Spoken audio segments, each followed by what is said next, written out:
'Twas the week before Christmas, and throughout Brindlewood, folks just weren't as jolly, and rare their will good. And while the lights twinkled and the trees were bedecked, moved sight unseen came Persephone's sect. But not down the chimney, nor bearing gifts. Their tidings are woe and whispers from rifts.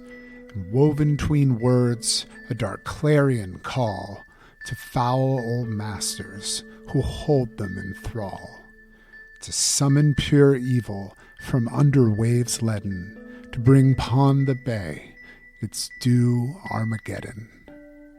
So on Christmas Eve, should you hear a clatter, take heed before rising to see what's the matter. For what may be stirring somewhere in your house may have far more tentacles than a normal mouse.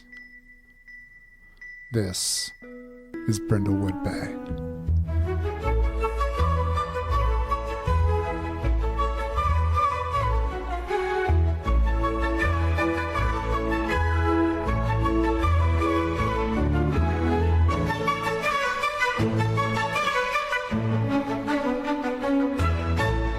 Welcome back again to Jimmy Fame Presents Bonus Against the Machine. More pod for your bod, sponsored by Charlie the Lizard Folks Chicken Emporium. My eyes are closed for the end of this. More cluck for your buck. I am Zach, and I am here with the Pod Against the Machine players. They're not even waving this time. Oh, well, I didn't realize. I thought you were going to finish the sentence. And yeah, no, I was waiting for a little bit more. It kind of trailed off. I'll get some players. Also, all the way through the story. Felt there was a little bit. Whoa. Well, welcome back to our totally smooth and natural playthrough of the Brindlewood Bay system. Specifically, Have Yourself a Merry Little Murder. I am your Christmas keeper, and we have brought this wonderful holiday adventure to you. We are going to go around in a circle and introduce all of the Mavens again. Let us start with, who have I not begun with at this point? I believe Sam. Octavia. Hi, yeah, I'm Sam, and I am playing Octavia Henrietta Mortboeuf, the 6-time widowed Dale Cooper / beekeeper. Alrighty. Izzy? Hello, I'm Izzy, and I'm playing Mabel Greencrest. I'm a very old woman who's used to be a theater teacher, and now I do beads and a scarecrow. And Jeff? Hello, I'm Jeff. I'm playing Rita Bingo Healer. And she, of course, is a retired flight attendant, a hoarder, and a proud cat mom of Queensley, the Gordon Shumway. And now on to Jarreau. And I'm playing Eloise Chastain, the Tom Hansen, who is also here. And she doesn't really have a voice in the first part, but I can kind of raise mine and make it a little bit crackly.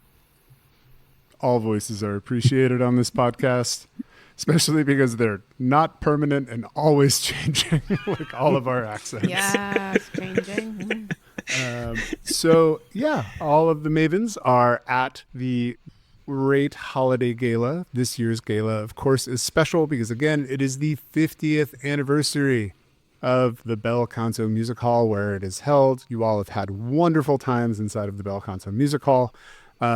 Maybe has a grandniece, Celia Domingo, who met you earlier, got you all access passes to the entire week.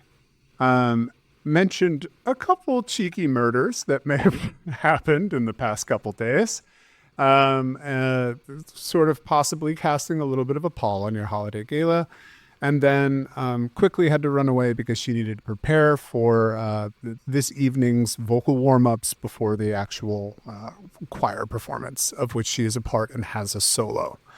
So before we broke, our mavens, like any good mystery-solving crew, had split up into almost entirely individual paths. We had... Well, actually, you know what? Let's do this. Jero, where did Eloise go? Where did Eloise go?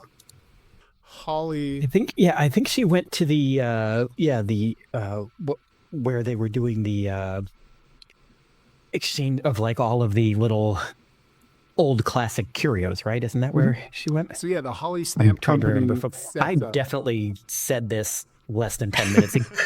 They don't know how much time has been through Yes. the episode. So No time has passed. Eloise heard about the that there was a rather interesting little exchange going on of classic vintage little like porcelain Santas and snowmen and such. Wasn't directed at her, it was directed at one of the other mavens, but she thought, oh, that sounds like a good idea. And she had earlier in the day been participating in a Santa curio crawl and had lost track of the other members of that group when she broke off to meet the niece of another maven. And she figured, well, I'll go take a look at some of these curios and maybe I'll run into the other Santa crawlers. Excellent. Good plans. And what is Bingo doing, Jeff? Oh, Bingo, the definitely not hoarder, heard of, the limited edition collectibles for this year. And so she had to go to the Holly Stamp Card Company to add to her burgeoning collection of said limited edition collectibles. And did you all go off together, or did you sort of separately decide to do this?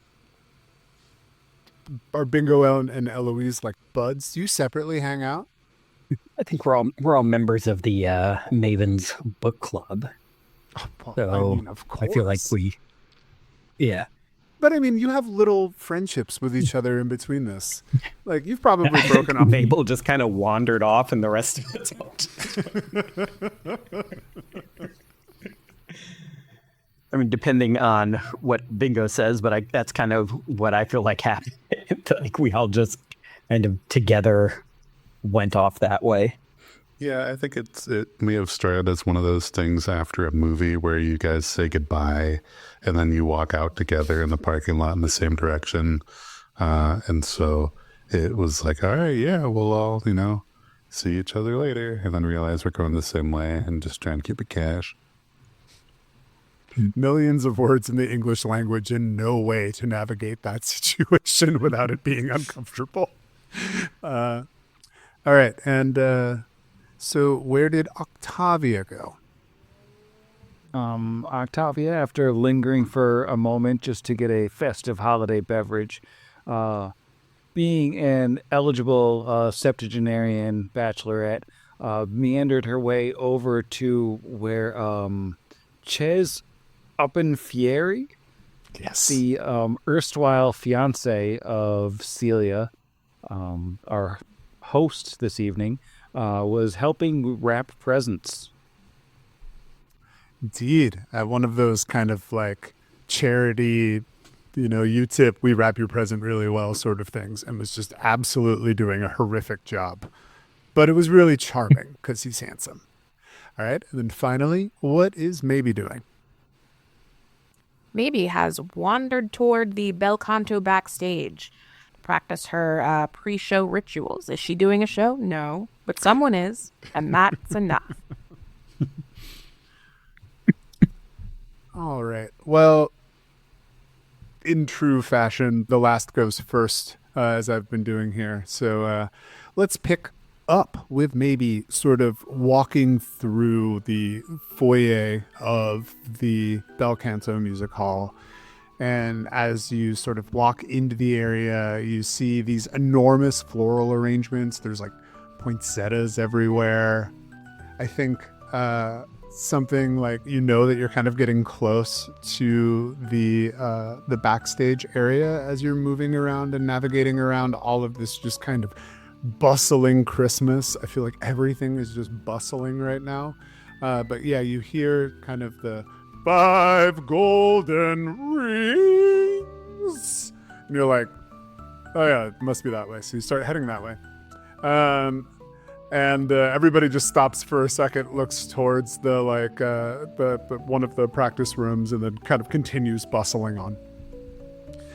So as you start to get towards that area, you notice that the normal straight to the kind of performer's entrance area is actually blocked right now because they're adorning it with candy canes and whatnot. So you're going to have to go in through the actual hall and then up through kind of either stage left, stage right to go into the back. As you start to sort of go in through the shut doors of the music conservatory into the actual hall itself, you almost immediately, when opening the door, run into somebody that is mid-sentence. Are you sure that is exactly 16 feet off of the ground? Because from over here, it looks a flat 15. Thank you. Turning, as you almost hit her with the door, thin-lipped, imperious even, but perfectly coiffed helmet of brown hair, strands of pearls around her neck, frequently clutched. You see Rosella Swindon, the board president of the Bel Canto.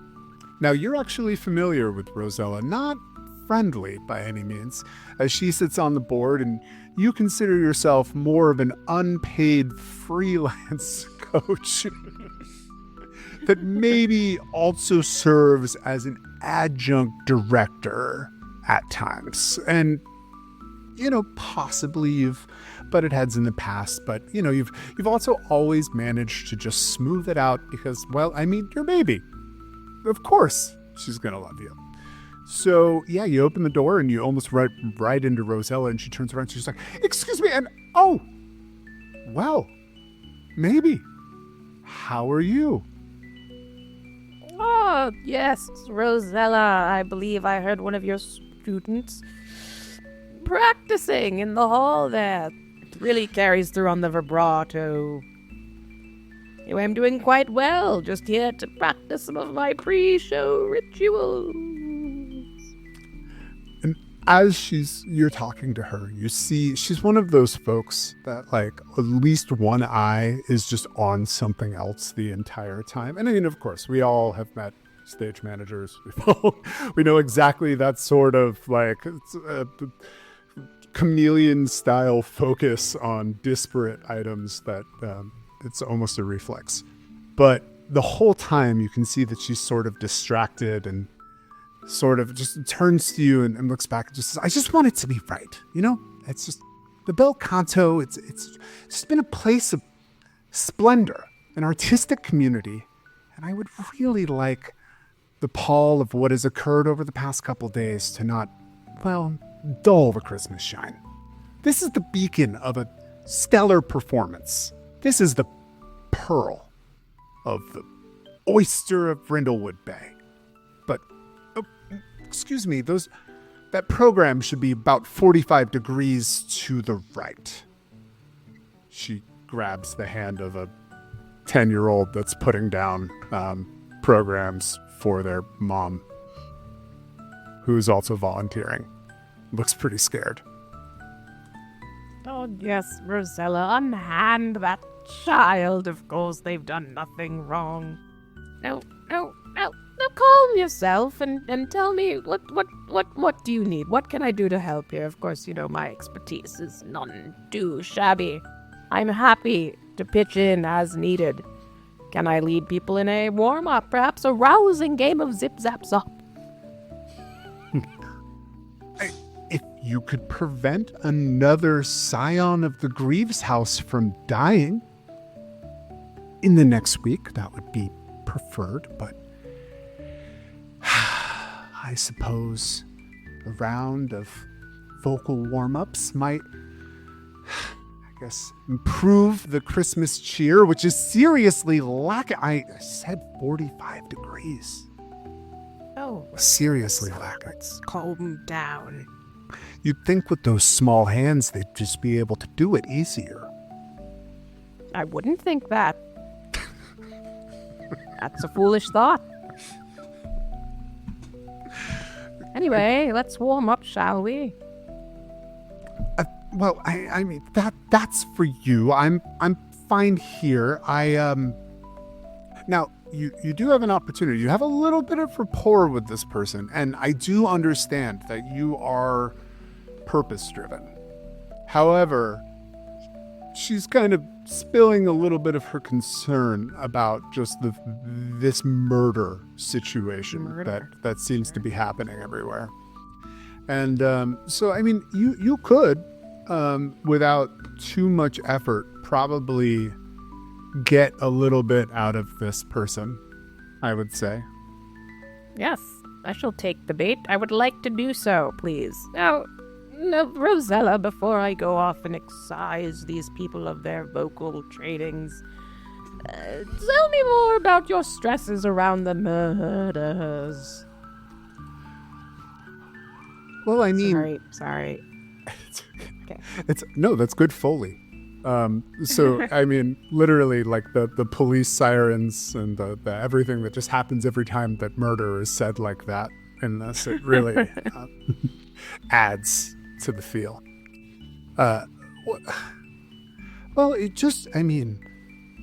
was only about 20 minutes ago that we managed to even get the blood off the stage. Nathan was found on this stage with his head stove in.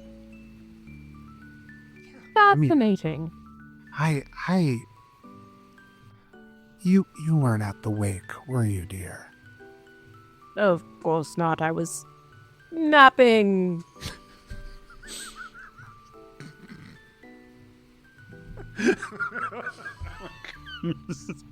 The way that she says everything, but especially that sentence, just really broke me. All right. Well, it was really it was a despicable sight. I mean, he was drunk. It was 11. What is he, a Shriner? I actually don't know if the Shriners drink at 11, by the way. If they don't come for me. Just write in. But it's just he used the M word. He said he was murdered. Miles was murdered. And then Nathan was murdered. Nathan was murdered. Oh, do you see? Because it's alliteration, yes. Yes. So well done. Yes, only literary folks will get this one. It's a deep cut, as they say. The whole situation just leaves me feeling a little unsettled, and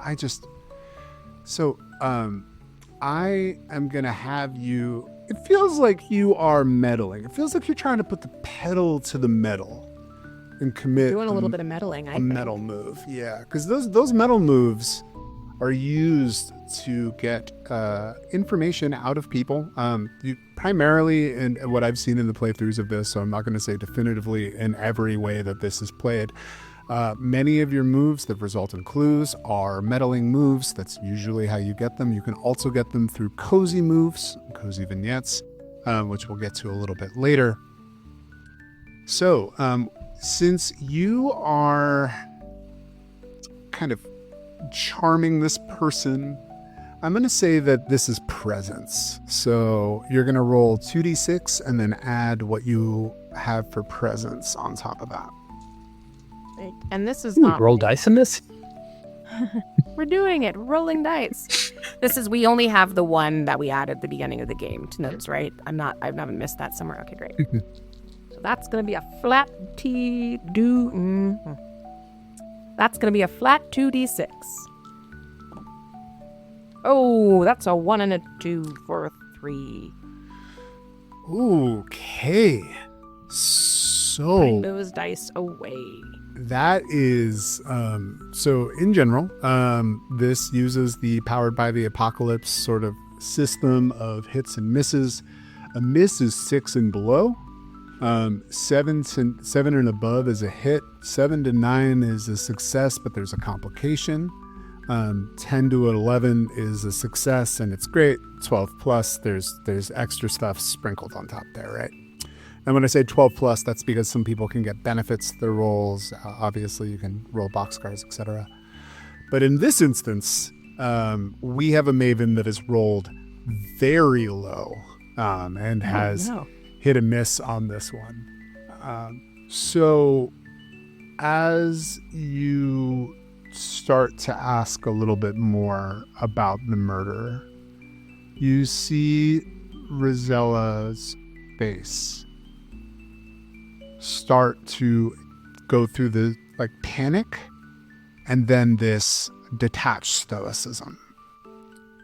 And you remember the first thing that one of the first things that she really said to you in this is that the bel canto has always been a place of splendor, the center of an artistic community. And I think she's realizing that she's sharing a little too much and she's making this look she's not honoring the bel canto on its 50th year. So you see a little bit of embarrassment, reticence, and possibly anger.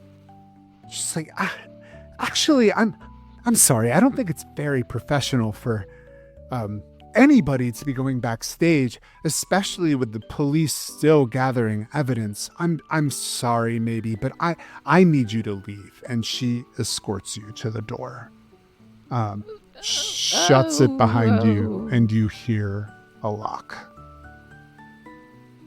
Darn it. And with that, we're going to cut over to our two Mavens. We are going to cut over to Eloise and Bingo as they are walking they were initially walking side by side with maybe earlier, but maybe broke off to go into the main hall in the conservatory where they sort of cut off into the giant, it's a multi-use room. I guess it would traditionally be called a ballroom. It's different than their dining room, but it can be used for extended dining room. But in this instance, it has been transformed pretty much entirely to feature the Holly Stamp Card Company's yearly display. Now, I should really illustrate here that the Holly Stamp Card Company has been sponsoring this gala for its entire time. The Holly family are huge patrons of the bel canto. The bel canto represents this sort of traditional rusticy Christmas almost that that it's very easy to trade off of for companies like this that create and then sell American nostalgia. So as you two wander into the Holly Stamp Card Company display, you see these towering pyramids of velvet boxes, and each one contains a limited edition ornament, of which there is only anywhere from 1 to 50 of these ornaments. A wall decorated with vintage Christmas cards going back all the way to the earliest days of Holly Stamp. And you see at the bottom of that, the newest or the oldest ones have just like this sea of white and blue and gray hair all of around it. Because these are there's only 3 or 4 of these still in existence. And there are many, while there is no one like our Mavens, there are many folks just like Eloise and Bingo who are eager to get their hands on some garbage that was printed 200 years ago. Now, at the same time, the teens of this town, I'm going to say, are also conscripted in wearing elf costumes, and the Santa is somewhere nearby as well. Now, this isn't, obviously, these two things are distinct. Legal has told me this is okay. Envision the Holly Stamp Card Company as a early incipient Hallmark company. Like everything, they do everything from cards to they're now just talking about getting into writing plays themselves about the romance and love of Christmas that maybe they'll even turn into movies one day. But you see these teens running around, local teenagers in their floppy hats and their velvet jerkins. Now, I'm going to have everybody paint the scene with me. We did this a little bit in the last episode. We're going to do this almost every time we travel to a new area. The Holly Stamp Card Company has been trading on the charms of rustic and rural life for decades. What do you see in this display that shows them trying to romanticize rural life?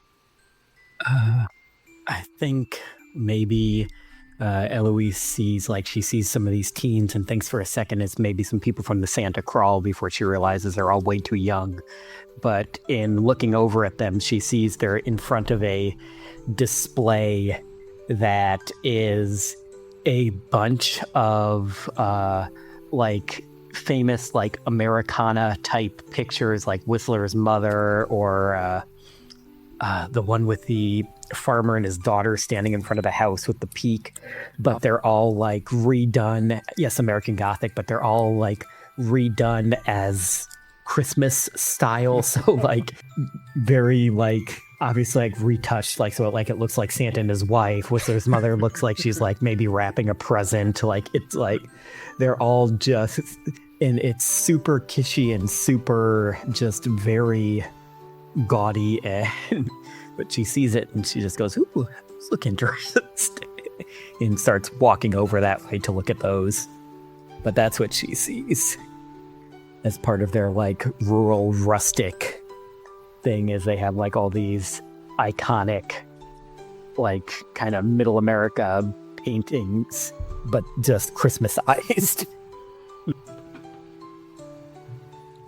Yeah, and near the greeting cards,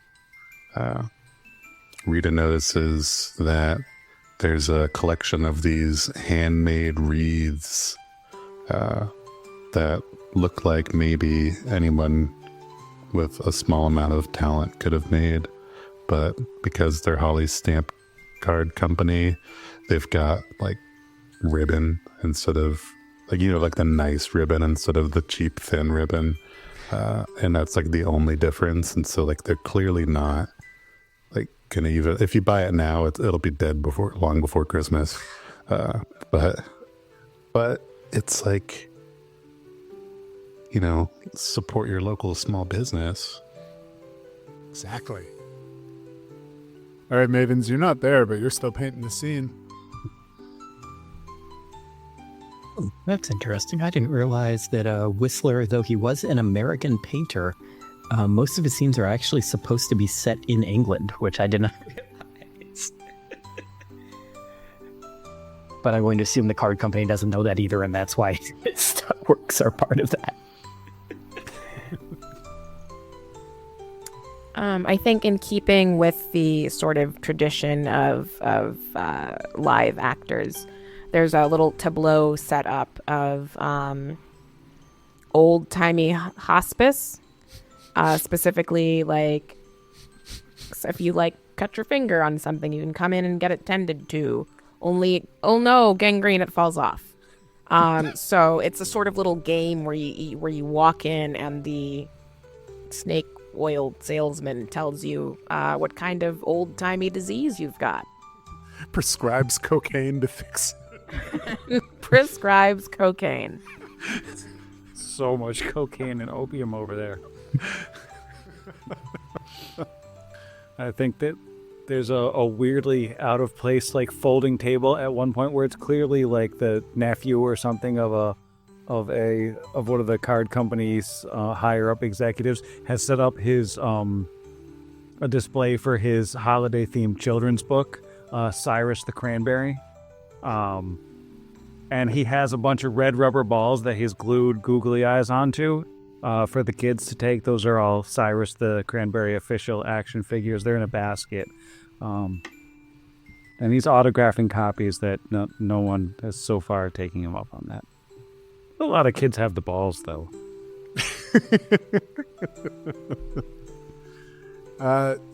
Yeah, I feel they're really trading on the the rural sort of trappings without understanding what those things are used for. So there's just like handing out small versions of tools to all of the children with like Christmas. So like there's a bunch of Christmas pitchforks running around, like kids with tiny little and like plows and things. So it's funny because I don't care about the structure of this game. Sam has just transformed one of the characters that existed as something else. Funny enough, who is at the center of this Holly Stamp Company display? Then Howard Holly, the marketing representative of the Holly Stamp Company, who may also be related to the Holly Stamp Company Hollies, given that his surname is Holly.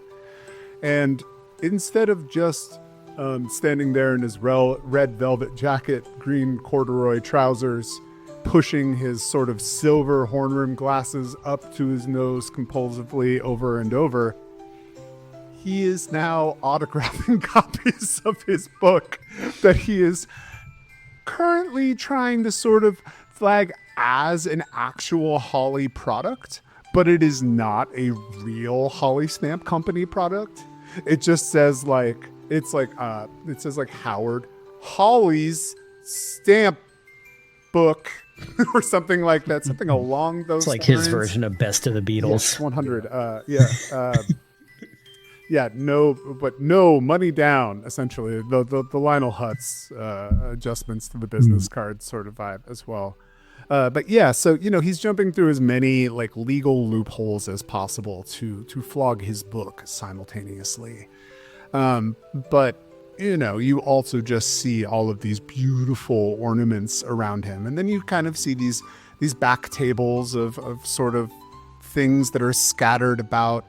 It is sort of a swap, but it's more of a show. So it's mostly just kind of wandering around and looking at things that people have inside of like plexiglass boxes and things. So what are you gals doing? I think Louise is looking at the really tacky paintings.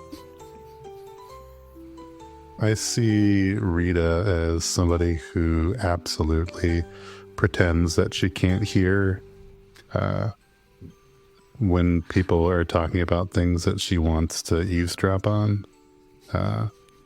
And so she is, if she overhears anybody, like if she hears the M word or anybody talking about like the Greaves family or anything like that, she is going to just be browsing nearby and maybe occasionally too loudly saying something about like, that looks lovely, dear. To just make sure they know, like, definitely you can keep talking the hot goss around this lady. Well, I mean, the only person that you hear drop the Greaves name is actually Howard Holly. You do hear him talking, and, he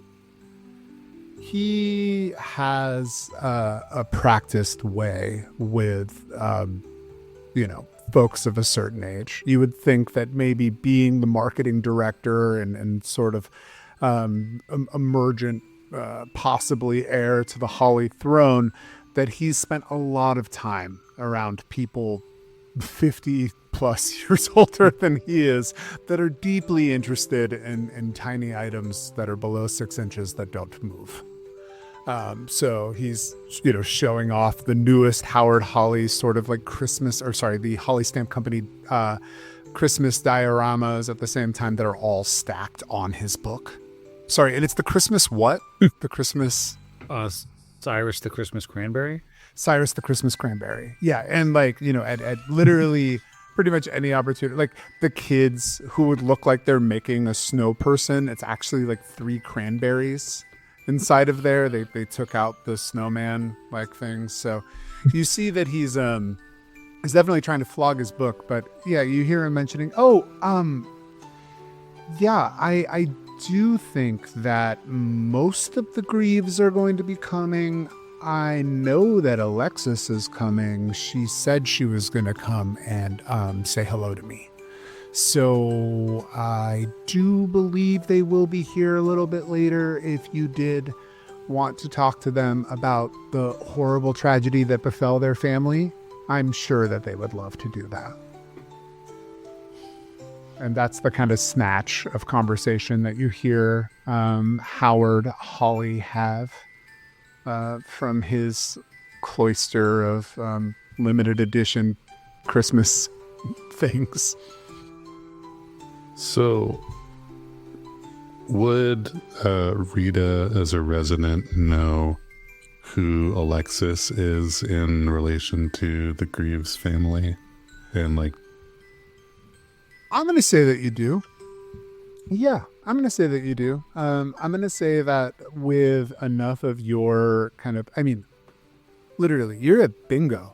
You are like a passive osmosis absorption machine of like old people gossip. It is just flowing into you through so many channels. So yeah, of course you've heard of Alexis. Alexis, who his full name is Alexandra Windsor Greaves. And I definitely didn't start calling her Alexis in my notes and will moving forward. But yeah, she's a little, you and I would probably call it terminally online. She's spoiled, she's self-involved, she's always on her phone, she's about 10 years Howard's junior, and certainly way out of his league. But, you know, she's, from what you understand, she's just kind of one of those rich people's children that existed in the background as a prop and then gathered a variety of terrible personality traits after they crossed the age of puberty. And hers is primarily the fact that she is always live streaming. It is legit. I mean, since it was Facebook Live all the way up to whatever the kids enjoy now, Twitch and TikTok, she's always doing those things. Periscope still a thing? Probably not. Nope. Izzy says no, and that's the only person that I would, yes. They're really big on that new thing, Vine. I am the old man. I miss Vine. Nathan was the great nephew. Is like, how does she relate to cousin? So he was the cousin of Alexandra / Alexis. So if she is the archetype of the sort of terminally online influencer, you would probably describe him in the least diplomatic way as a finance bro. So yeah, you don't know a whole lot about either of them because I can't imagine either of their personalities jived particularly well with yours. However, you do know that he is referencing the granddaughter of the Greaves. Stoked, thank you. So my Mavens, anybody you want to talk to? Would Eloise have also heard that, being in the same room, or is she far enough away that she would have? Yeah, no, I mean, pardon me this narrative luxury I'm giving myself, but you two are allowed to do things on your own, but when you receive something of narrative consequence, you engage with it together, and you are having those conversations with that person together. Yeah. I think then she might actually go find Rita, and say, "Oh dear, yeah, come look at this amazing paint." And when she gets her a little ways away from everywhere else, she says, "So, you heard him too, right? Holly? Talking about the Greaves girl?" Of course, dear. Old Rita hears everything. Shh. Well, what do you think? Should we, think we should maybe try to talk to him, see if he knows anything? I don't know what the best way to approach him is. I'm not exactly great at talking to these kind of people. Mr. Chastain always said that I couldn't hold my end of a conversation with these so-called social betters. And she kind of rolls her eyes as she says that. Mr. Chastain. Yeah. We could always approach him, like, just from the perspective of, I can't imagine the murders are good for business, but Or we could just wait around and see if Alexis does show up, as Howard thinks she will. Those are both great ideas. I don't know. I guess we could just see if she makes an appearance. So I used to be a DJ for many years. That's how I made my money. And I used to go to a lot of parties. And Alexis and I are of the same mentality that you don't show up until it's cute. So she's not going to be here for a while. You get a feeling that she is not. She's somebody that shows up just to pick people up to take them to the after party.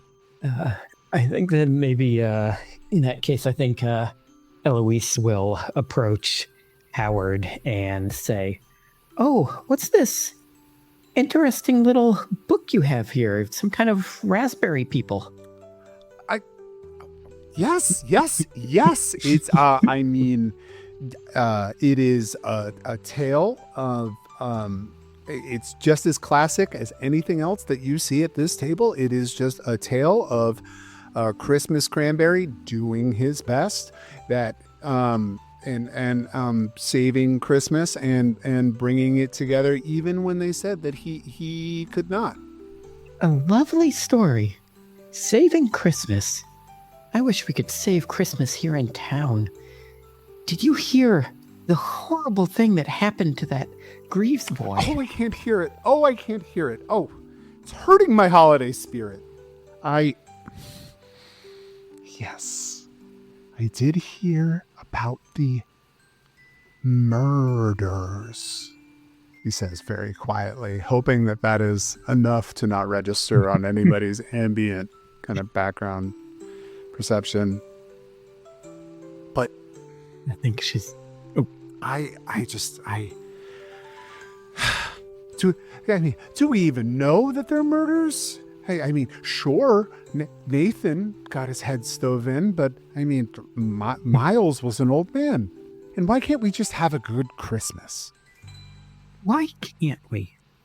About Nathan, I hadn't heard that exact bit. Can you tell me more? Between you, me, and this Coca-Cola bottle dressed up as Santa Claus, they found his head stoved in, smashed right in, on the main stage this morning, after he made a big scene at the wake yesterday. Yes, those are 2 for $6. A big scene at the wake yesterday. I think what she might want to ask next. How old was Nathan again? Was he? Nathan was in his 20s.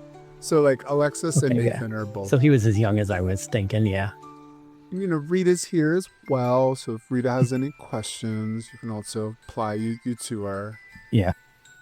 That's terrible business, dear. Hearing about poor little Nathan. Nate the Great, they called him. Probably. Howard, dear, this cranberry book looks like it's an instant classic. Now, with that whole scene at the wake, does anybody really think Nathan was upset about something, or was he just a little too deep in the eggnog? Well, I mean, Nettie Northington really did go in on the neighborly this year. I could say a little bit more neighborly than some other years. You see that he's had approximately 3 sips off of his, and he is blitzed. I mean, it is just like, maybe just 2 like half mouthfuls, but he doesn't, this is the only time of year that he ever engages with alcohol at all. And I don't think he even knew that it was in the nog in the first place, which is why his tongue is so loose. But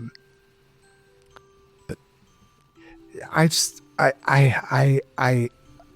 keep thinking about what what I heard the paramedics say when I was outside, certainly not having a cigarette because those are gross. And how about one of you? So let's put the pedal to the metal again. Let's do some heavy metal. Let's roll a meddling move. I would like a meddling move that uses... I guess this is still mostly presence. It's a lot of presence. Either one of you could... It's holiday specific, you know. So which one of you... I did not put my point in presence. I don't know if Rita did or not. Doesn't matter. Whichever one of you wants to roll just has a good time throwing some d6s down. Remember, you do have stuff from your cozy little place too, which does allow you to make rolls. Yeah, I'm looking if anything I have would... I'm not sure if any of mine would make sense in this particular conversation we've had with him. No, they wouldn't. Okay, so Rita, you notice one of the... you weren't really paying attention to it before, but Howard's wearing a novelty tie, and it is covered in studded LEDs that look like Christmas lights that light up to the Carol of the Bells. But the Carol of the Bells is the Jingle Cats track that we all know so well. Meow, meow, meow, meow, meow, Nice. meow, meow, meow, meow, meow, meow, meow, meow, meow, meow, meow. It just starts, it's louder than it had been before, and he's kind of trying to turn down his tie, but you notice that he's got those kitty meows. Yeah, which she doesn't know where it's been coming from, but she swears she's been hearing that around her house occasionally, but in a jazzier version. So maybe her small active cat speakeasy would have her so familiar with the tune that she's able to help with the tie. Because he's got cats at our house, Joe's apartmenting it up, singing that song. Yes. Please roll your meddling move using presence with advantage, so you can roll an additional d6 and take the two highest. Fabulous. Well, that helped get a mixed success of a 7. All right, excellent. So you're at a 7. Now, I do want to say, we do have another mechanic that underpins all of this, which are the crowns. Now, the crowns are obviously a reference to Amanda Delacourt's stories, or Robin Masterson's stories of Amanda Delacourt of the Crowns, the Golden Crown novels. Now, all of you individually have crowns on your character sheets. Now, you have a couple different styles of crowns. You have the Crown of the Queen and the Crown of the Void. Now, I will say that because this is a one-shot and is not a campaign, these crowns are a little OP to be using all of them in a single game, but we're here to have fun. Now, what these crowns are used for is when you put a crown on, you can bump your roll up to another tier of success. So a 7 to 9 with a middling can move up to a 10 to 11. 10 to 11 can move up to a 12. There are a couple rules that you can't use crowns for. If you use crowns for, everyone has to put on a crown for, like improving your theorize at the resolution. But this does allow you to bump it up. Now, you do still succeed, but you might have, or you will have a complication that I will put on you. So it's up to you how you want to approach that. Oh, crown me, Christmas keeper. All right, so you can choose, if you choose a Crown of the Queen, which I recommend that you do because the Crowns of the Void have consequences. The Crowns of the Queen allow you to basically fill out your Maven's story. So you can choose any one of these, which is, I'll read them off for folks at home. A flashback of your fondest memory of your late partner, a flashback showing how you were an imperfect sister or daughter, a flashback showing how you were an imperfect mother or friend, I'm going to say, because not everybody needs to have kids. A flashback of your fondest memory with your children or pets or friends' kids. A scene in present day showing the private side of you that very few get to see. A scene of present day showing a burgeoning romance, or a scene, a present day showing how you satisfy your physical desires, which would be a very weird one to choose from the get-go, but have at it. Can't see the hands that I'm making outside of the screen.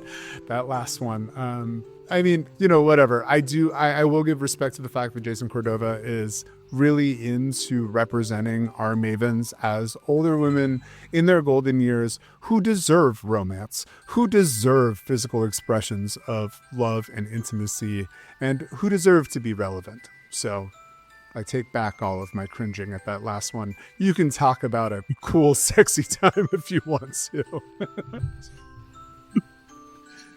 Leave it to us to have Brindlewood Bay be the one that gets the explicit tag. Finally getting that R rating. Hundreds of episodes in, you finally let me run one. That's it. It's over. Well, this one's about little old lady solving crime. Clearly, he can't make this one sexual, right? Wait, why is there an Ananias Nin tag on this one? I don't understand. But yeah, you can give us a flashback of any type.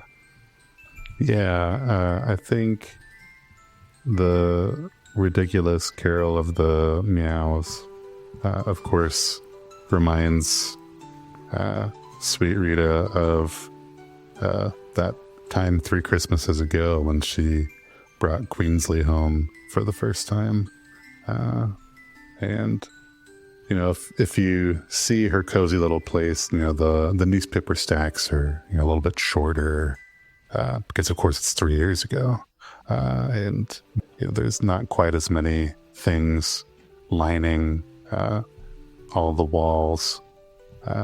And so she brings this little kitty home, and it's one of those situations where you adopt them and they don't have, if you don't buy a crate, they give you the cardboard box that folds up into like a little house. And so she's carrying this little cardboard box with a tortoiseshell kitten inside, and opens the box for herself, as her gift to herself on Christmas.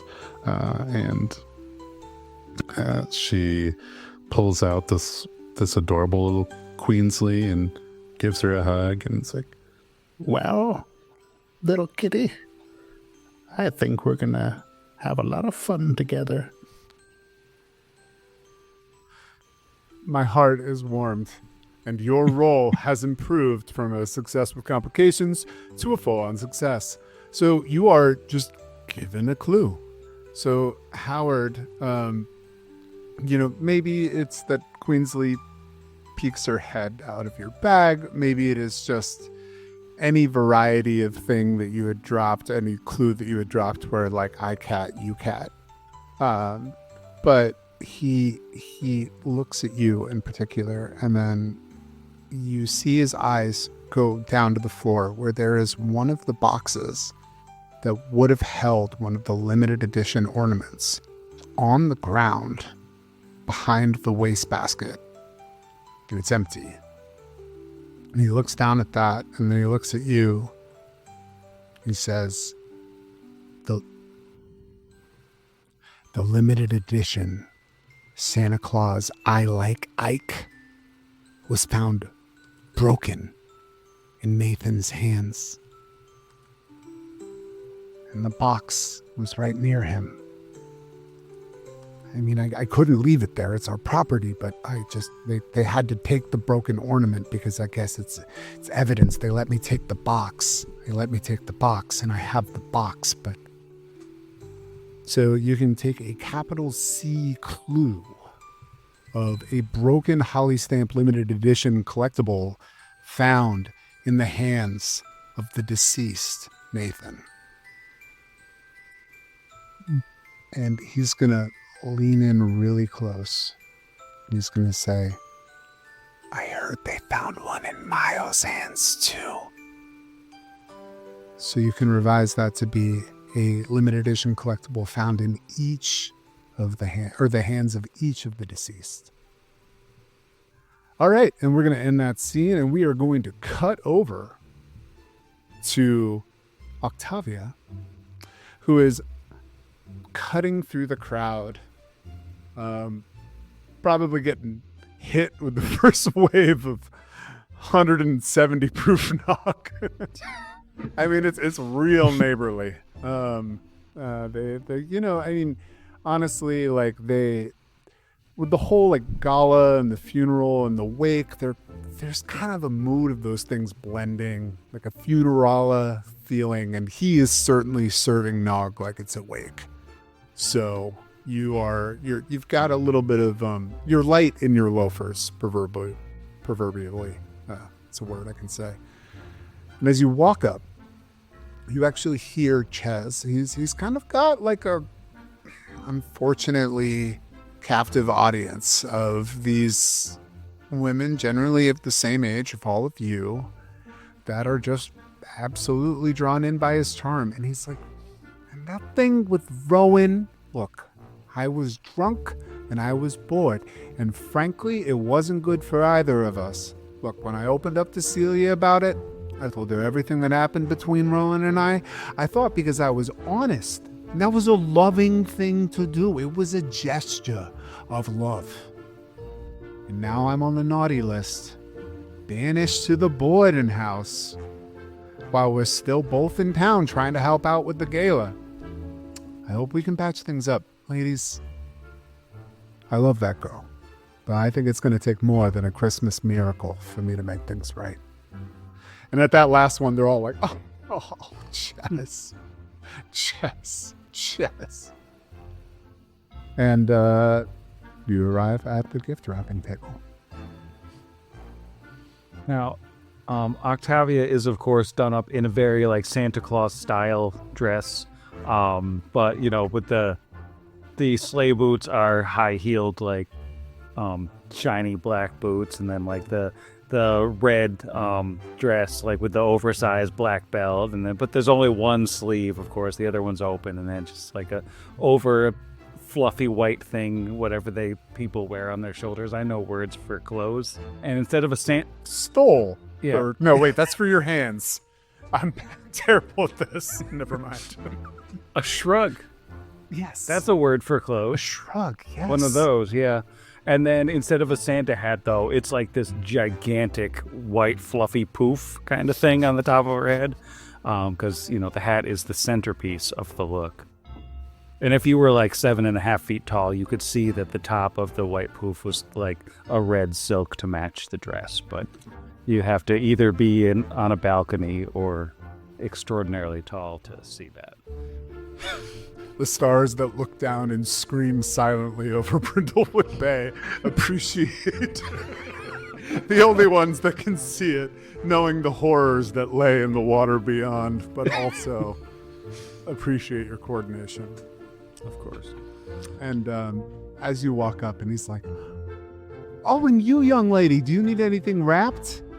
Oh, I'm afraid I'm a bit light on the gifts at this time. Perhaps you could recommend something as my accent wanders. Oh yeah, no, it's cool. Accents wander. So I mean, mine's all over the place right now. It's mostly because I am mourning. Yeah. But anyway, so yeah, no. There's good presents all around. I mean. You got my beautiful girl, Mabel sorry, no, that's already a name. My beautiful girl, Maisie over there selling her macaroni nativity scenes.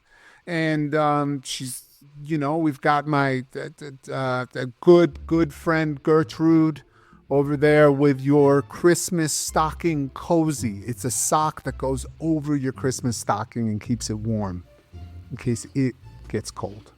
Those are good ideas. We do love the practical gifts this time of year. It gets so chilly out on the bay. A sort of stage shiver for that, of course. He reflexively takes his shirt off and puts it around your shoulders, as it is canonically only 52 degrees, and he's just like, wow, it's really hot. You must be so cold. It's really hot. You must be.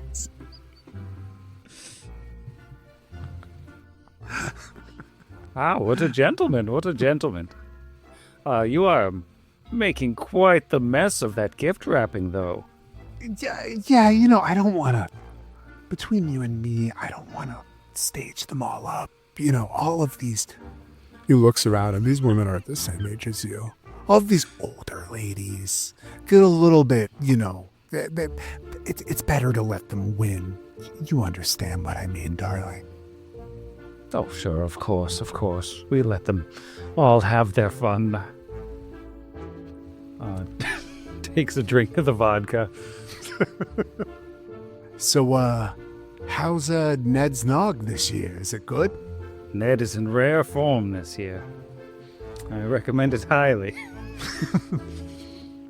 Yeah, I could see the pine needles on the Christmas trees next to him are all curling upwards, which means that it's extra neighborly, whatever he's got going on inside of that vat.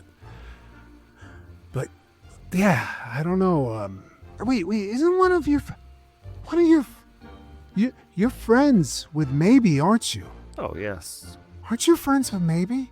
Oh, Maybe is my darling friend, of course. So you know Celia. Look, I look, between you and me, if you run into Celia Domingo and she asks you, what is Chez doing right now? It would be a real Christmas gift if you said that I was, And again, he's shirtless, standing in this area surrounded by like 3 or 4 people who are doing all of the work. It's taken him so long just to even begin to wrap something. It would mean, it would be Christmas everything if you told Celia. I mean, it'd be a real, like, Holly card movie play that they're writing right now. If, like, you told her that I was here for the gala, but here for her. She does a little bit of a exaggerated kind of scowl, and she says, I think you may need a bit more than my recommendations to get back in that girl's good graces, I'm afraid. Well, I mean, people dying left and right. Why don't you just grab somebody you love and hold on to them? Aren't I right, Gladys? And he grabs this woman next to him who's just trying to wrap a package, and he's just like assailing her with this hug. Too true, of course. Always seems to be that shortly after you grab onto someone you love, they 1,000-yard stare.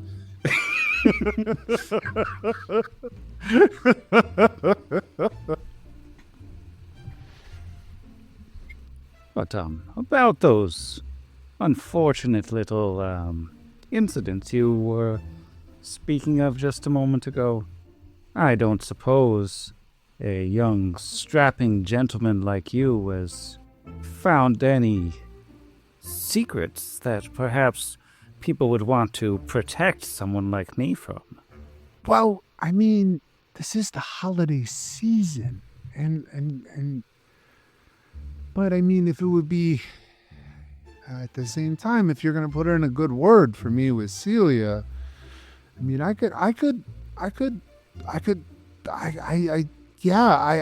mean, I could probably hit you with some forbidden knowledge. I'm sure that's what you need from me.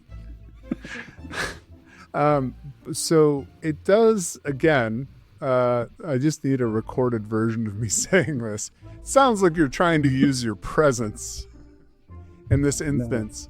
However, I will say you've done a good job of speaking with this person, so you can take advantage on this roll. So roll a meddling roll with presence.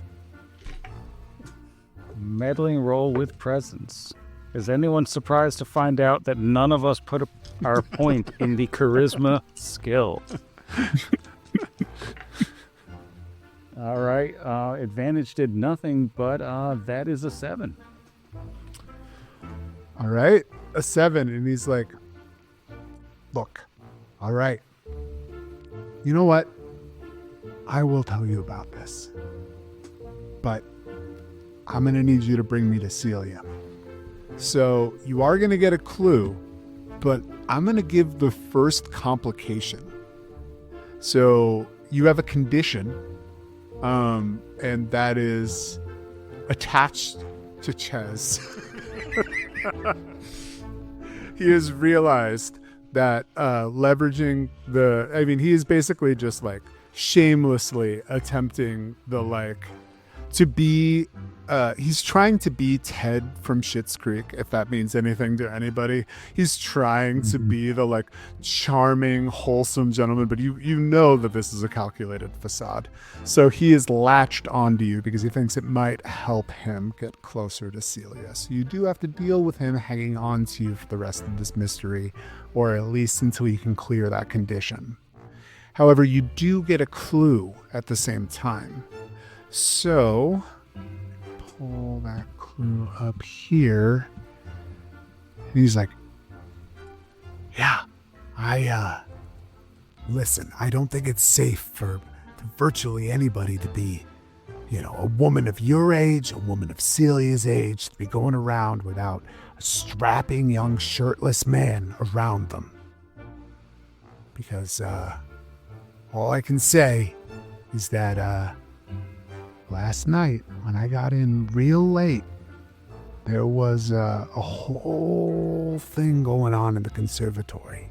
Now, old Chaz couldn't get inside, but he does know there were Greaves and people from the bel canto and all sorts of people in there. Maybe, I don't know, but definitely some Greaves. And there was some arguments about potential illegitimacy.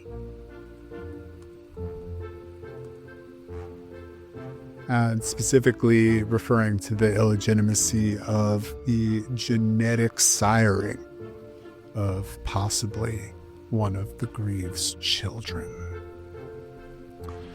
So Ches tells you that, and then he turns around and he's like, Gladys, Adele, I have to go. I hope you can hold it down without me.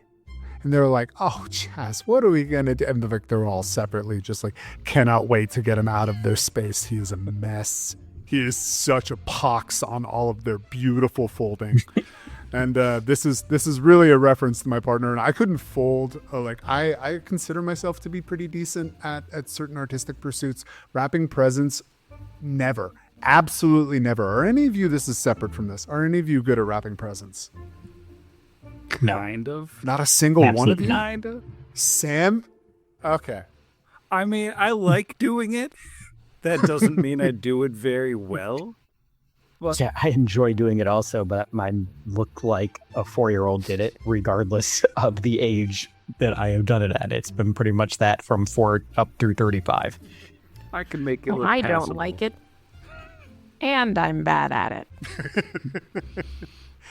You see Ches is one of those wrappers that wraps it, and then there's a little spot on the bottom, so they have to cut another piece and tape it over it. Oh, Yeah. And you see the ladies taking back wrapped items once Ches leaves and rewrapping them once he's gone. And but you two, I mean, to be fair, you are a pretty beautiful, distinguished woman, Octavia, behind your veils and your poof hat. And Ches has hooked your arm and has started to walk right off into the remainder of the gala. Now, I think it's time we go back to our friend Mabel. Now, Mabel, you got shunted by Rosella straight out of the music conservatory. Now, I did tell you that there's no other way to get backstage because they're working on the other side. Now, I mean, I guess that's not necessarily true because there is a way to get backstage. It's just there's people all over the place. They have it closed down. They're trying to decorate it so it kind of hides that it's the actor's entrance. But you theoretically could get back there. If you wanted to, that is. And the reason why I broached this is that there are another set of moves that exist called the day move and the night move. And those sort of encapsulate sneaky deekies that you, and like other kind of dangerous things that you wind up doing. Now, the day move is much safer than the night move, and I would consider this a day move. If you did want to try to sneak out back, it would be considered a day move. Now, the way that we handle a day move is I would ask you what you are afraid of. Now, because basically what constitutes a day or night move is you confronting something that you fear. I would ask you what you would be afraid of failing, or what you would be afraid of if you failed at this thing. So if you tried to go backstage through the area that they're trying to sort of occlude behind candy canes and everything else, what are you afraid of if you fail this roll? If I fail this roll specifically, or what am I afraid of in general? Yeah, if you were to fail to go back there. Yeah. If you failed this roll specifically, this is always about your consequences. So like if you made this move, what would you be afraid of happening? Being barred from the bel canto for the rest of the gala. That is an excellent one. Now with day moves, we can revise. We as keepers can revise what you say as a player. With night moves, we tell you that it's even worse than what you've told us. Night moves are also a great way for a maven to get killed, but they're also the most traditional sleuthy moves. Day moves are kind of like they're exactly what you're doing right now. You're trying to sneak into the back area, but at the same time, it's the middle of the day. They're doing a little bit of work there. So let's take a look at this one. We are not going to use presence for. I'm going to say that this one is composure. Steady hand, calm disposition, or intense concentration. Now, you could tell me that this could also be a vitality roll for you, if that is a better roll. It is. Okay, so if you would prefer to use your strength, dexterity, endurance, athleticism, or raw physicality to get back there instead of your like schmoozy, then let me know how you would do it. Yes. I think Mabel will get everyone going in a rousing game of zip, zap, zop. Because as we all know, theater people cannot walk away from a zip, zap, zop. That's going to make some, 2 to 3 folks out there really happy. 2 to 3 folks here, yeah. Yeah, no, same. I mean, most of them are on this pod. Yeah. Yeah, it's like it's the 2 to 3 folks are sitting here right now. You chose the correct pod to make that joke. All right, so let's hit me with a roll then. Hit me with a 2d6 plus your vitality. Dang it, that's another 1 and a 3, so a 5, So which is still a fail. you do have crowns. I'm gonna crown. I will also, so I was kind of reserving this for later, but you have been rolling disastrously, and even though the outcomes of this aren't terrible, I would love to do my favorite mechanic in this, which is I'm going to give you an opportunity to turn this into a full pass, like a 10. Okay. Because we're about to cut to commercial. And what that means is this show is going to go to a commercial break. And during that commercial break, you are going to give us the commercial. Oh, no. So, why not? Let's do... Why not? What was it? Nettie Northington's Nighttime Neighborly Nog-Off. Awesome. Sounds good. Let's do it. All right, anytime you're ready. Hi. Has this ever happened to you? Oh my goodness, I'm at a Halloween party and it's so boring. Don't worry about it. We've got Nebrison's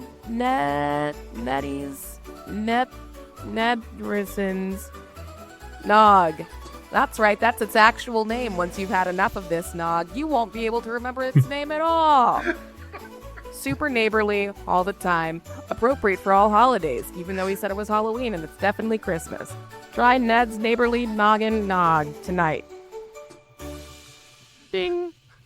So I just looked at the rules and I'm pretty sure I'm supposed to move you to a success with a complication, but I refuse. This is a success. This is a success. You've vaulted over all complications with that. So yeah, no, you've managed to get back. You got them zipping, zapping, and zopping. Like literally everybody has stopped what they are doing. And even better, like you said, it is catnip for those actors. They have come out of the back area, and the liminal boundary between person who has spent 6 hours trying to put up some sort of occlusive candy cane and actor have blended to indeterminate degree. So in that chaos, you have found your way. You can head out back. So I'd like to head out back. alrighty, so you hit the backstage at the Bel Canto, and that area has giant-sized set decorations. Think about basically what you imagine. So if like Mariah Carey films the All I Want for Christmas, like move the video in her house, what her garage must look like, right? So that is what the backstage looks like. Giant-sized set decorations. There's like a teddy bear with a red bow around its neck. There's like gift boxes, but that aren't going to turn into cultists. There's a toy train. There is somebody with a sewing machine, like letting out an outfit so it will fit the actor.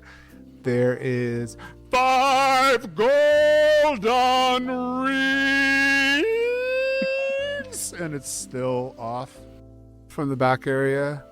You know, my partner is upstairs like, what the hell? I did not brief them on what this was going to be. So I'm sure that they are upstairs trying to keep my dogs quiet. So everybody, help me paint the scene a little bit. Looking around, how can you tell that almost everyone back here is from out of town? Not saying that there isn't talent in Brindlewood Bay, but I mean, as your great niece has illustrated, they mostly move away to New York or some other ritzy-ditzy city to do the thing. I'll start first. So you can tell that they're all from out of town because they are drinking coffee from Star Chucks, which is crazy because it looks exactly like the Starbucks logo, but because of like, oh, my dogs are freaking out right now because of that voice. So it looks exactly like the Starbucks logo, but what's wild about Brindlewood Bay and the way that it got incorporated into the United States is that like patent laws don't exist. So it's got the exact same logo, but it just says Star Chucks, but the C just kind of looks like a B. But you don't drink Star Chucks because I mean they have like an F from the Brindlewood Bay Health Department. There have been at least 3 zoological to human crossover virus events that have occurred at Star Chucks. So that's how you know that everybody sipping on their Star Chucks really doesn't come from Brindlewood Bay. Also, a bunch of them are carrying bike helmets, and it's widely known that the people in Brindlewood Bay are anti-skating, anti-biking, anti any other activity where you'd have to wear a helmet. Much prefer either keep your noggin free to, let what happens, or stay still. They call bikes witch wheels and burn them in piles. It all started with the penny farthing incident, 1815. The community never recovered. It's a real shame. I think you could tell that these people are from out of town because their shoes are immaculate. And if you are in like an actual rustic gala and you're here at local, you've got some gravel, you've got some what have you, some not these people. No. Their kicks look like they're brand new. And like Brindlewood Bay, just like they throw all of their sewage straight onto the streets too. Like absolutely, there's been no like plumbing. 19th century, like just toss it out the window. Totally. So you can tell that those shoes have not walked up and down the streets on an old bucket throwing day more than once. We can scrap the case. There was no murder. They just died of natural causes. It's all This is not dysentery. safe. We're down. I think, I got one. The out-of-towners, I think, are also very obvious because of, you talk about like the Holly Card Company and everything. I think even though they put so much money into this gala and everything, I think the locals, while they appreciate it, they are more into it for the event. But I think the out-of-towners are just decked out in Holly merch. Like they have shirts, they have like handbags and tote bags. Like it's super obvious. It's like when you see somebody like walking down the street in an I Heart New York shirt. No, I get it. Type. Like I'm from Maine, so it's like when people come there and wear LL Bean, like they show like no people from Maine all have like one LL Bean item, but people who come to Maine to buy LL Bean have You get the one that they give you when you're born. exactly 100%. Yes, when LL Bean like literally delivers you, that's how it works in Maine. It's just a huge bean. And, Just puts a pair of boots on you. yep, and that's it. Slaps you on the butt. That's how it starts in Maine. So what does Octavia have to say about why they're all out of towners? What a specific thing to have to come up with something on. Well, I think that it's subtle, but one of them has a tote bag, and it is a bad tote bag because it says Cape Cod on it. And being from coastal Massachusetts, but not on the Cape, you hate Cape Cod. You just absolutely loathe Cape Cod, and you'd never be caught dead bearing something that mentions that loathsome place. Oh, absolutely. I mean, those little like Cape Cod kettle chips bags, we use those as styrofoam in Brindlewood Bay. We just put them in there with stuff that we hate because we don't eat those chips. We use them to insulate our mail. Even though they're very expensive. It's a horrible waste of the city's funds. We steal them from the grocery store, smash them up, and pack boxes. From our local grocery store. Bag 70% nitrogen anyway. It'll work great. Shaw's is hemorrhaging money. That's how we show them. All right. Well, you're backstage. You have crushed it. Clearly, you're surrounded by a variety of out-of-towners. Now, you see a variety. You see a couple people back here. You see Celia, obviously, your niece. You also see a flame of Celia's. Maybe you would only know this as like her great aunt, who is like tuned into the ley lines of her like entire life. There's a gentleman named David Chen, who you know is a voice talent manager. He was actually an old friend of Celia from her bel canto days. She got started as one of the like bel canto buds. It's like the Mickey Mouse Mickey Mouse Club, but for like kids who were like born in Brindlewood Bay. And like David was part of it too, and they were friends, but like as she got really into performing, David got into like voice like talent and managing. Like he really did a lot to honestly develop her.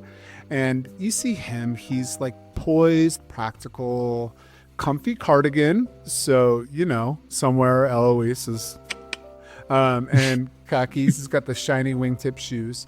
Now you do see him and Celia, like he's working with somebody else, but you see him and Celia kind of bantering back and forth.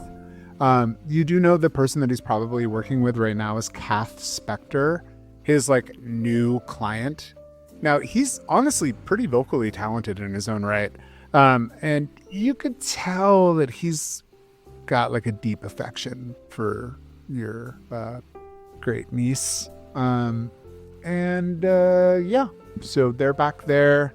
You see those two sort of kind of bantering back and forth where it's just like, well, I mean, I would have, and then they talk about what they would have done differently at the denouement of It's a Wonderful Life. I'm not going to share with you what they would have both done because inexorably would have changed the rating of this show, but let's just say it was pretty crass. So they're having a good time. Yeah, no, it's only because I couldn't come up with anything else, so I just had to go blue. So yeah, you hear them making kind of rapport back and forth. You've walked into the back. You hear the zips and the zops and the zaps behind you. What do you do? I guess I'll approach. Say, Celia, David or Dave? David. Either one. You can call him Dave. Hello, lovebirds. How's it going? Lovebirds, auntie.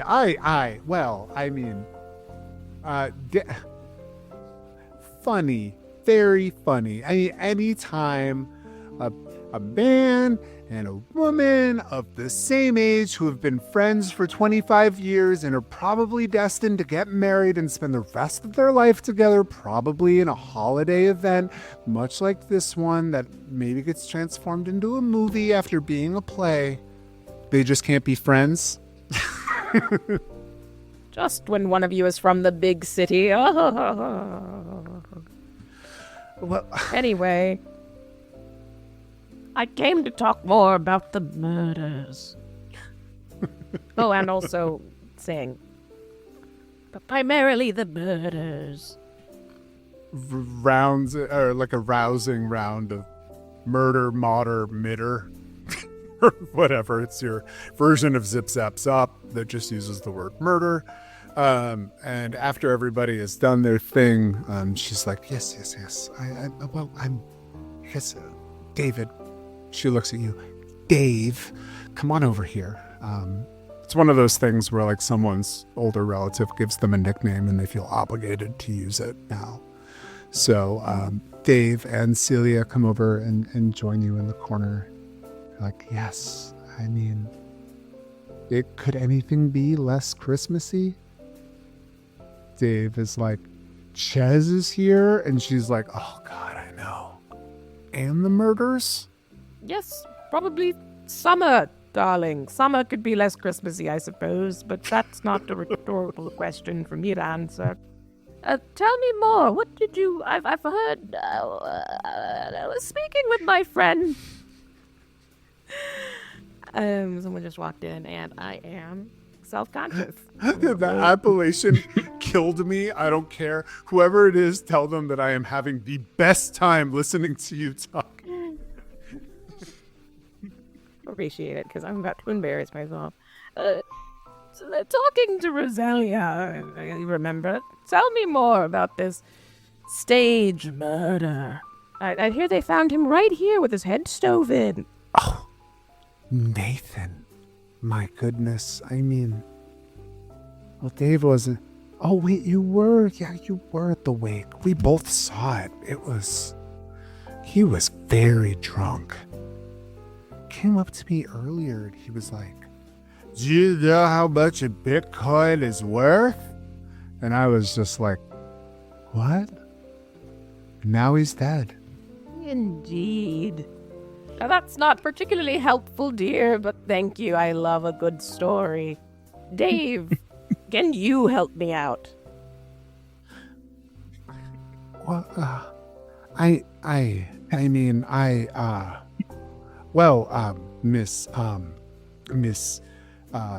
maybe and Celia here, you can tell he just like straight up cannot, like he does fine talking with her, but the moment that we're just kind of in this sort of, he's like, which is very funny for like a voice coach. I was the one to find him. I came in this morning and I was getting ready. It was a red lorry and a yellow lorry and a red lorry and a yellow lorry, and then there he was on the stage.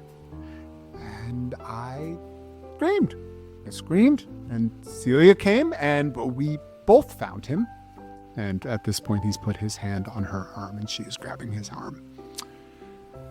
And there he was, just dead.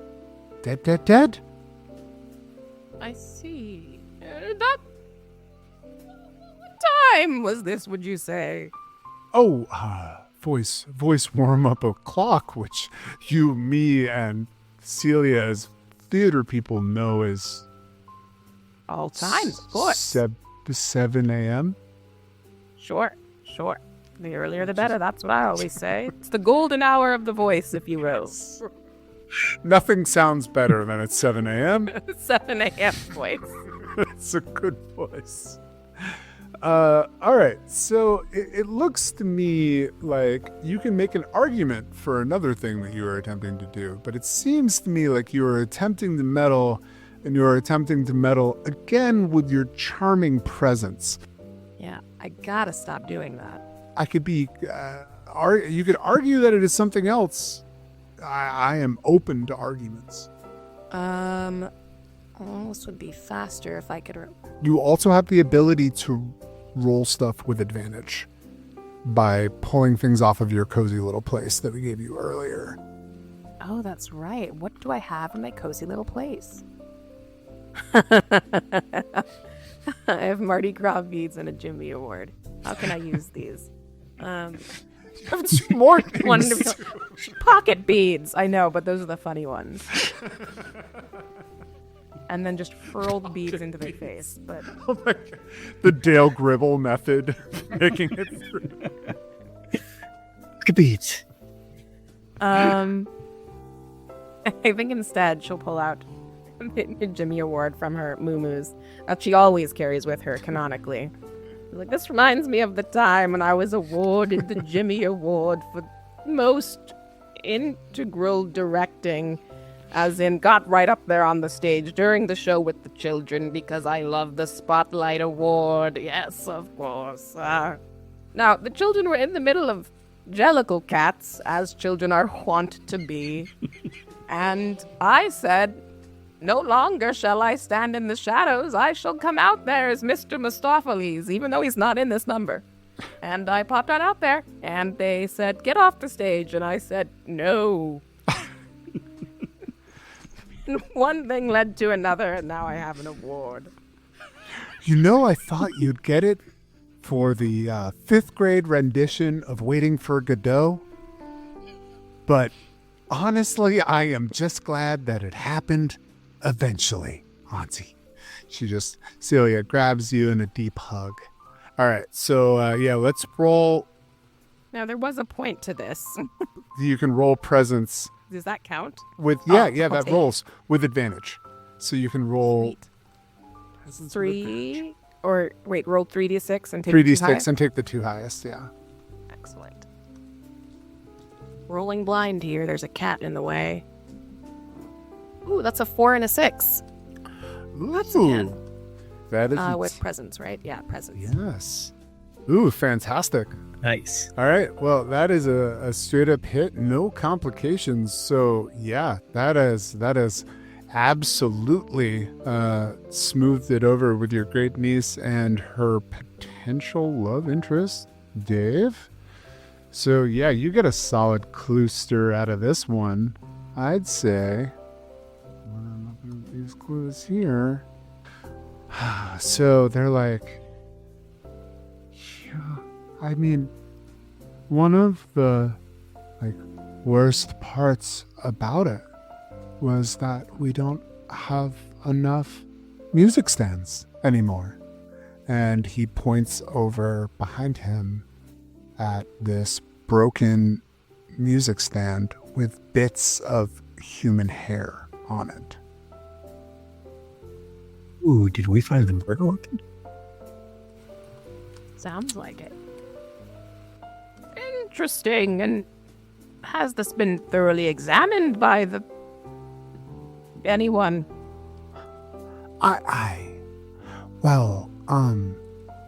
We really needed all of the music stands, and it was really only about 10 minutes ago that I realized that duct tape isn't enough to fix it, so no. Ah, wonderful. Then I shall take it for myself. Thank you. Here. Take this. Take my Jimmy Award to stand up your music, but do give it back. You have to give it back, though. Yes. Here, darling, tape the music right on its head. Well, as maybe receives that clue as a, in that moment takes the broken music stand, you hear in the background again, 5 golden. Oh, Jesus. I just can never get it. And I'm going to go to bed. Night, Zach. Night, Zach. Good night, beer. Good night, Zach.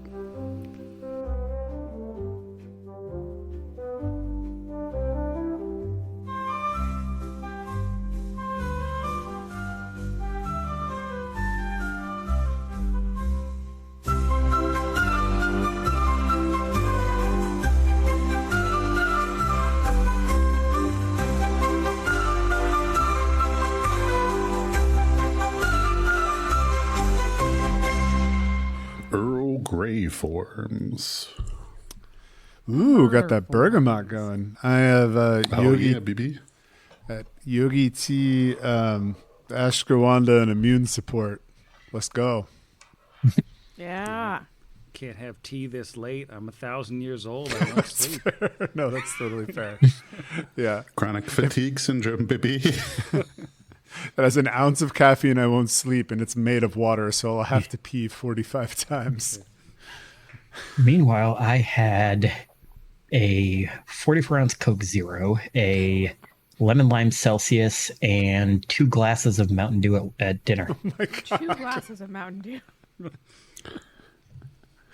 All right. Liquidy waveforms. Liquidy waveforms. Hydrated waveforms. All right. Sure, it was slightly below the lethal levels of caffeine. Slow on the face clap with that one, there. guys. Yeah, I don't know about that clap. Which has... Oh, no. What's happening? Am I muted? You forgot. No, you skipped me. Oh, Jesus Christ. I'm so sorry. 1 second. And a dog is scratching at my door. I don't know how that's happening because I'm outside. Apologies. Sorry about that. By the name of David. Let me just do this again. Like Borealis. this. One of us is eventually going to have to break the silence, Sam. Congratulations, you just volunteered.